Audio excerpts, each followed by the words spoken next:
ফখরুল সাহেব বলেছেন মৌলবীদের কোনোদিন ক্ষমতা আসে নাই, আসার সম্ভাবনা নেই। আমি ফখরুল সাহেবকে বলবো, আপনি মৌলবী হিসাবে মৌলবাদী বলে কাকে মিন করতে চান? কে মৌলবাদী? হিন্দু মৌলবাদী, খ্রিস্টান মৌলবাদী, বৌদ্ধ মৌলবাদী, না মুসলিম মৌলবাদী?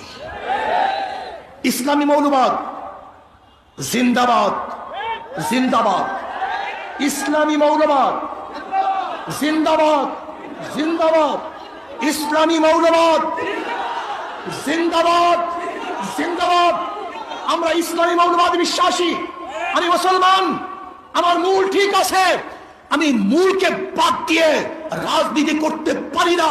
92% মুসলমানদের দেশে ইসলামী মূল্যবাদকে বাদ দিয়ে, ইসলামী মূল্যবোধকে বাদ দিয়ে কেউ কোনোদিন রাজনীতি করতে পারে নাই, পারবে না ইনশাআল্লাহ।